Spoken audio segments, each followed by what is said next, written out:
Florida Governor Ron DeSantis is at it again, creating an authoritarian dystopia in Florida. Let's talk about it in today's video.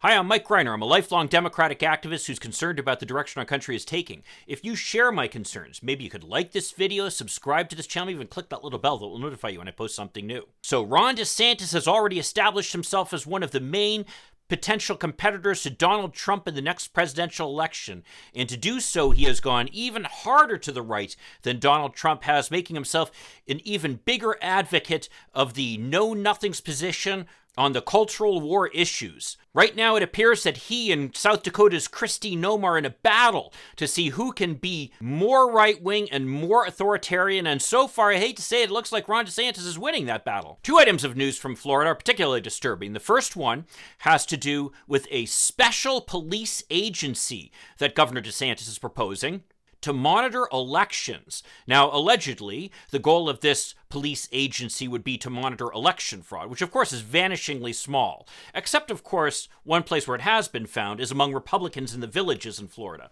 But something tells me that's not exactly the group he's targeting. If anything strikes me as a modern Gestapo, though, this is it. I mean, just imagine a police force empowered to intimidate people over how they vote. That's essentially what DeSantis is proposing, and couching it in some type of rhetoric about being needed to protect elections, which again has been found repeatedly both by courts, by scholars, by any group of independent agencies, Republican groups, Democratic groups. Any people who have looked at this carefully have found that there's no evidence of fraud, and in fact, if anything, much of the fraud is committed by Republicans. DeSantis says that this group would be empowered to arrest voters. Imagine that. Just imagine if you're in line to vote for somebody and you get arrested. There would be nothing that would scare people away from voting faster than that. I mean, it really strikes you back to the early days of Reconstruction, when essentially black people were threatened with arrest if they voted in the former slaveholding states. This is not the only example of DeSantis' effort to make Florida the new center of the American Confederacy. Another piece of legislation which just passed the Republican-controlled Senate Education Committee in the Florida State Senate by a party line 6-3 vote would create a cause of action for former employees or teachers to be taught about history and racism in a way that makes people feel any level of, quote, discomfort based upon their race. Well, it's clear what this legislation is for. This is one more effort to target the issue of critical race theory, which really is a non-issue, but that's a story for another video, which I've done videos on, by the way, and I'll link to that at the end. But the aim is basically to silence black people from standing up and asserting the fact that they deserve to be treated well, especially based upon the way that they've been treated historically. Now, in any normal world, courts would rule this legislation to be unconstitutional. One of the biggest issues with this legislation is its vagueness. I mean, what is discomfort? How do you define that?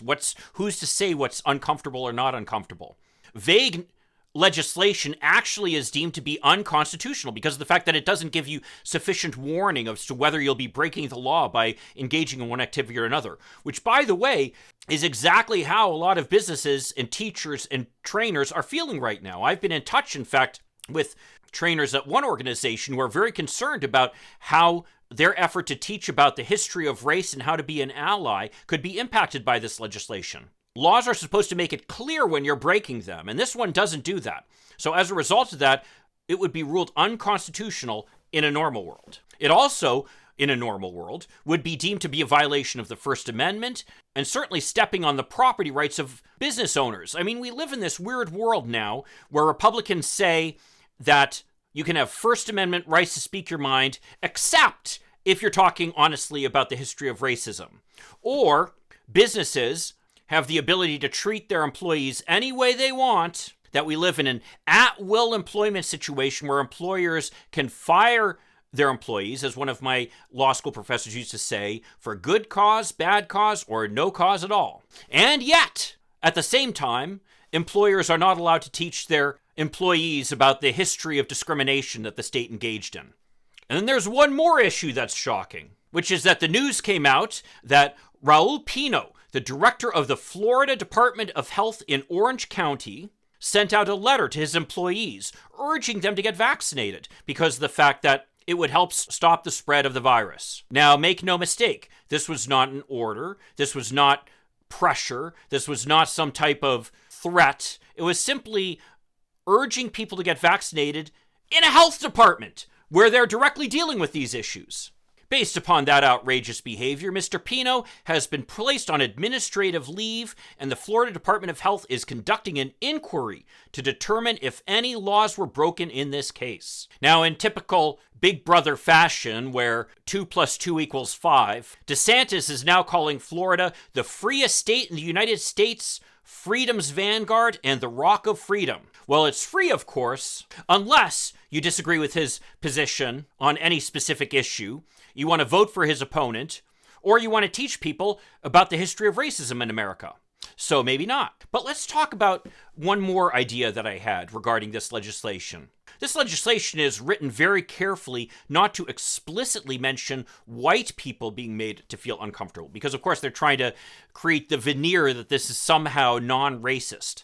What this made me think of is what's going on in Texas with the lawsuits against the anti-abortion law there, which anti-abortion activists are quite upset about because they said they thought that this law would stop people from engaging in abortions, that they wouldn't actually engage in abortions and then actually challenge the law in court.